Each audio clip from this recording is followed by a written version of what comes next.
Out last year, the state passed new legislation adding on to an existing law which regulates the sale of dogs and cats for emotional support. Now, in an attempt to reduce emotional support animal fraud, a newly passed bill goes even further to protect individuals with disabilities. 23 ABC's Taylor Levesque joins us live in studio and has more on the added protections. Taylor. According to the ADA, a service animal is any dog that is individually trained to work or perform tasks for the benefit of an individual with a disability. This differs from emotional support animals, which are often used as part of a medical treatment plan as therapy animals. Assembly Bill 468 went into effect on January 1st and protects individuals with disabilities who rely on their trained service dogs at home and in public. Emotional support animals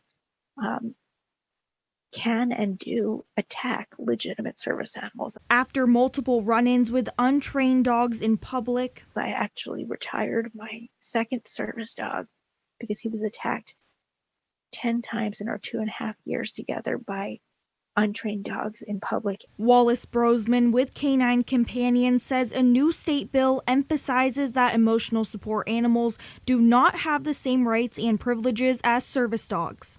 The aim of this bill was really to try and reduce the misinformation and the misrepresentation of untrained pet dogs as being emotional support dogs or as being granted the rights to public places that task trained service dogs have the right to be in. Under the law, a person or business that sells or provides a dog for emotional support or sells a certificate, identification, tag, vest, leash, or harness intended for an emotional support animal should provide a written notice to the buyer stating the dog does not have the special training required to qualify as a guide, signal, or service dog. We're hoping that with this law that those people who are selling these certificates online in California will no longer be able to. Rubia Dow with Guide Dogs for the Blind says service dogs are trained to provide assistance to an individual with a disability, whereas emotional support animals are not. Our dogs go through over 18 months of training for socialization, for behavior, for technical guiding. Also under the new law, stricter regulations on healthcare practitioners, which says they should not provide documentation of a person's need for an emotional support dog unless they are licensed to provide services,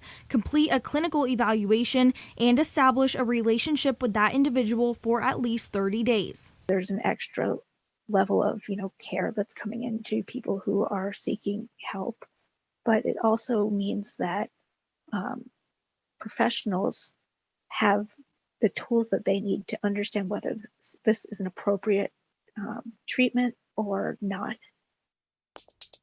AB468 also says a person, business, or practitioner must provide a verbal or written notice to the individual, letting them know it's a misdemeanor for falsely representing yourself as the owner or trainer of the guide, signal, or service dogs. Civil penalties could follow in these cases as well. In studio, Taylor Levesque, 23 ABC, connecting you.